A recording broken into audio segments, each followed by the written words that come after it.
Namo tassa bhagavato arahato samma sambuddhassa. Namo tassa bhagavato arahato samma sambuddhassa.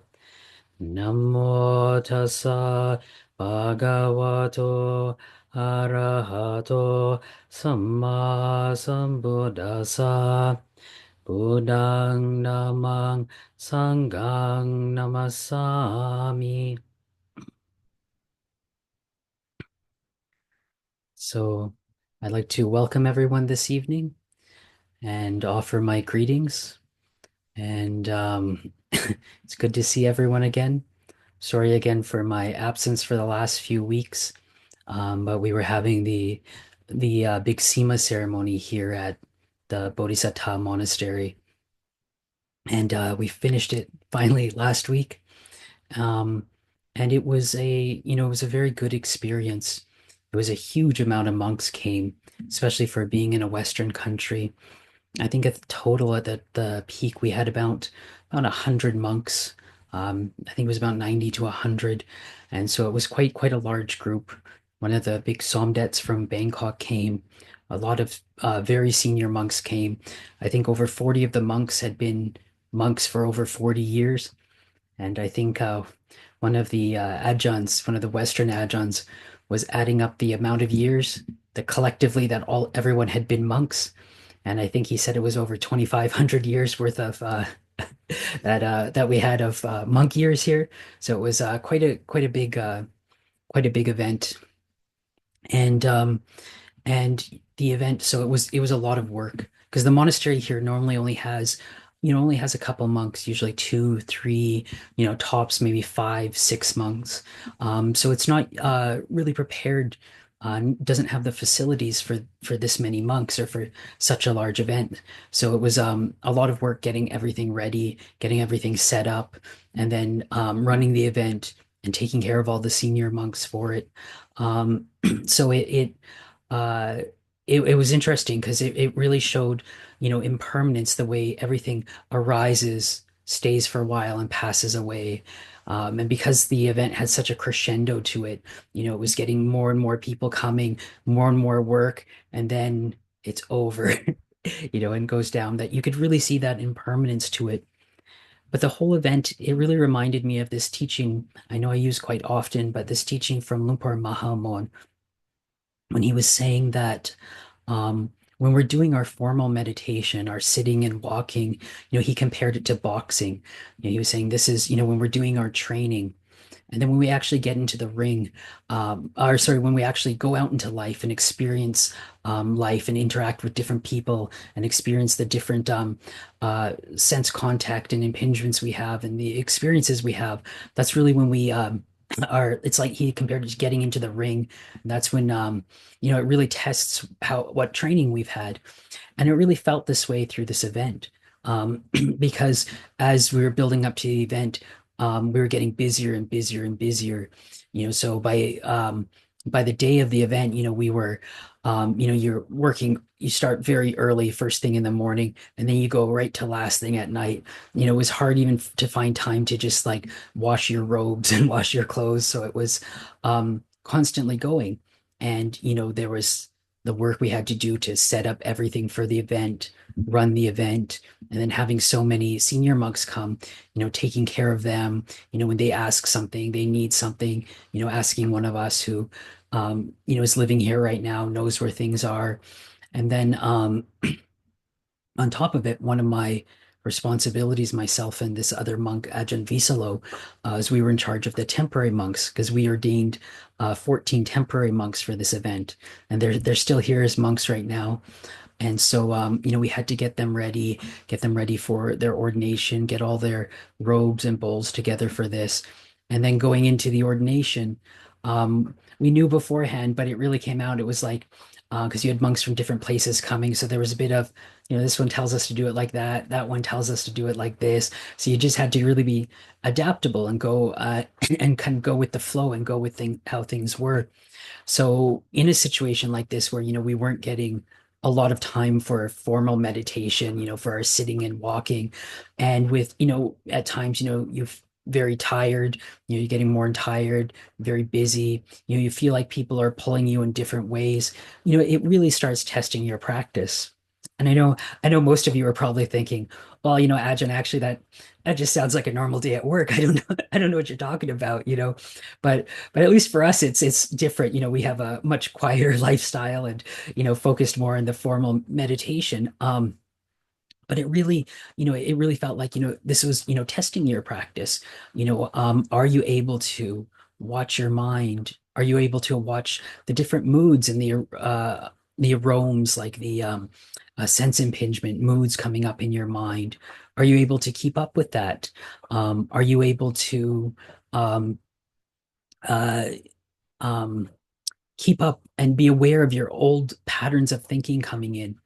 It really reminded me again of this teaching Ajahn Jeff had. He was talking about, if I remember correctly, when he ordained with Lumpur Phuong, and Lumpur Phuong had this style of teaching. It was his style that once the monks actually got their meditation together and really got their like good samadhi, like concentration, absorption in their meditation, is he'd start insulting them.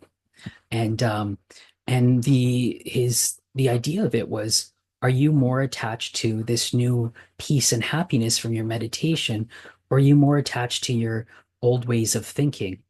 And I was in just watching in event like this, you can see that, when you're getting busy, you're getting more things coming up, and tire down all this, you can start to see sometimes those old patterns of thinking start coming up again, that, start complaining or start getting irritable, or any of these old thinking patterns.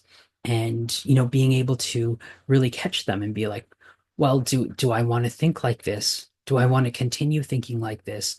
Would I rather be happy or go back to these old patterns of thinking? So having this event really to me really illustrated that point that Lumpur Mahamorn had been making. And then after the event, just a couple days after the event, we found out that a monk I've known right since the time I arrived as a layman at Wat Pananachat, so like back in 2006, died shortly after this. He had been living in Melbourne, and for the last couple of years, he had been battling cancer on and off. And then shortly after the event, he died, and wasn't very old, wasn't even 50 yet.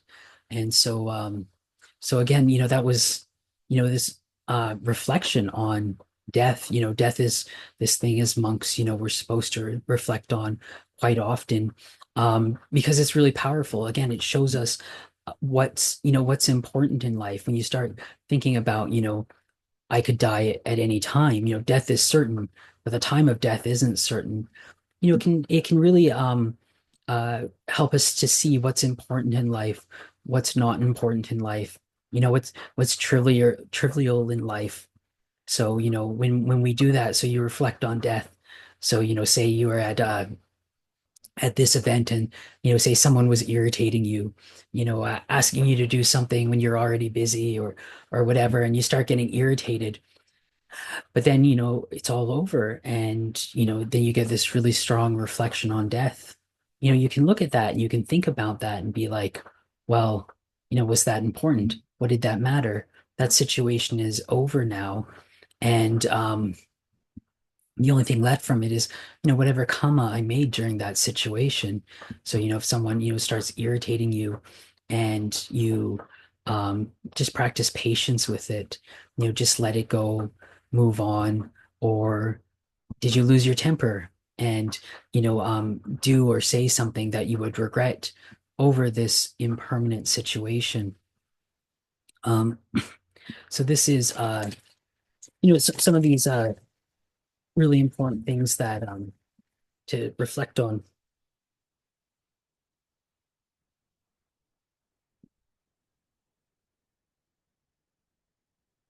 Sorry, a bit of a dry throat. And so so it's like I was saying, it's sometimes having these situations like this, where you are pushed a bit, where you are, a little bit outside of your comfort zone, um, can really uh can really show us a lot about, where we are in our practice, where we've come, and most importantly, some of the areas we have to work on. So sometimes when people start, hearing about Dhamma, um, they can sometimes start thinking it sounds really negative, especially when we start talking about something like, say, for example, the personality types. You know, they all seem to be focused on negative qualities. Is this person an anger type? Is this person a greed type? Are you a delusion type? And all these things. And you're like, well, and you may thinking, well, actually, I've got some really good qualities to me too, not just, not just these ones. Um, but the reason for it is, we're looking at the things we need to fix, the things we need to work on, we need to improve. Lumpur Mahamorn was once telling me that one time he went on Tudong, like this is like wandering, where you take your stuff and you wander around. And he was going on Tudong with Lumpur Cha and with Lumpur Samedo. So this is way back in, I think, the 60s.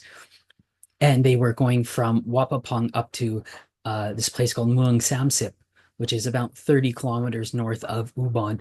And they were actually it's the area Lumpur Mahamorn was from.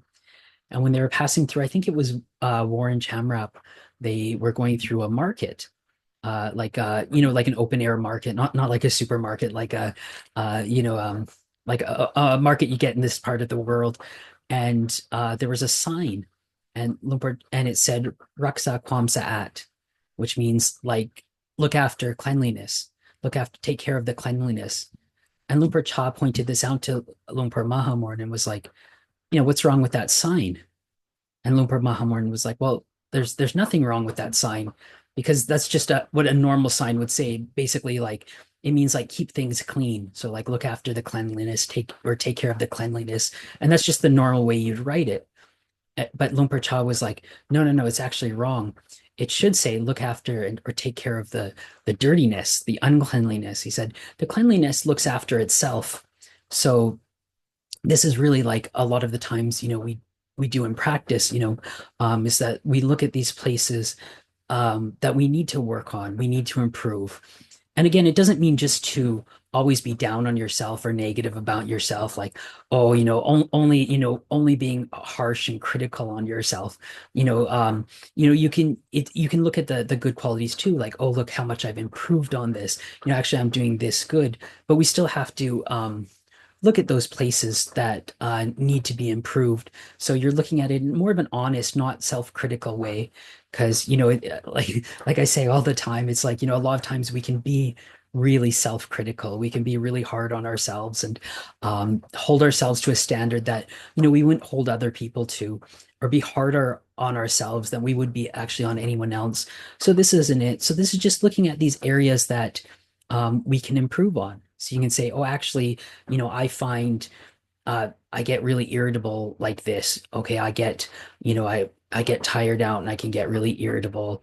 Or, if I get upset, I, really like to run to the ice cream or, whatever it is, you can have these situations to test our practice.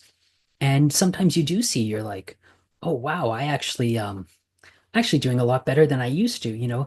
A few years ago, I would have, started screaming and yelling and using the F word, or I would just, get really angry and go back to my kuti and not talk to anyone for the rest of the day, or whatever it is, how you would react. And you're like, oh, actually, I'm doing good. I'm actually improving here. And so, um, when we do get these experiences in life, when they test us, instead of looking at it as, oh, I can't believe this bad thing happened to me, or, I can't believe, this stressful situation, or I really wish it wasn't like that. We can turn around and start seeing it as, like a positive situation, a positive thing because it does, uh, push our buttons. It does test us. There's these, there's a lot of these different stories about, um, uh, people who, when they haven't been tested, and everything is great for them. All their situations are great, and it's very easy to be happy and peaceful and stuff. So like there's one, Tibetan story where there was this monk who was living by himself in a cave, and then he was just known for his patience, known for uh, being so kind and patient. And then someone went there and started like screaming at him and cursing at him and insulting him. And this monk really lost his temper and yelled back and everything. And it was like, yeah, it's easy to be, patient and stuff when nothing ever bothers you. Or, story was telling just recently from uh I believe it's from the simile of the saw in the suttas, was there was this lady, and she was a wealthy lady, owned a manor, owned a house, and she had this servant girl there. And this lady was known for being having so much loving kindness and so much patience and stuff. And she had this like really great reputation. And the servant girl heard about this, and she was like, well, the reason she's so patient and everything is because I do everything. I take care of everything. I'm diligent. Nothing ever bothers her or pushes her buttons. So the servant girl decided to test her boss, her employer. So, one day she slept in, woke up later than normal, and her boss was like, "Hey, what's going on? You woke up later than normal." The servant girl's like, "Yeah, I did." And then she kept doing this, progressively sleeping in longer and longer, being a little lazier and lazier. And every time the lady of the house would be getting more angry and responding more harshly. And then finally, the lady of the house like really lost her temper, was yelling at the girl and like hit her over the head with, I think it was a pot or a pan or something. And the girl's head started bleeding, and she ran out of the house into the streets, telling everyone like, look, you think she's so patient and nice. Look what she just did to me. And so it is nice now and then having situations to test us and so we can see where we are. And but it's also, say, for an event like this, it's really nice also, just being able to get together with our spiritual friends, these people we've known for a long time and who are, walking the same path we are, who are, trying to develop themselves, trying to improve their minds, improve their lives in the same way we are, and really supporting each other. And one of the things is you can see in your friends, you can see their growth as well too. And that's always very encouraging. It's one thing gives a lot of happiness when you see someone who has improved, who has grown over time. And so I'd uh, like to offer that as a bit of a reflection for everyone this evening.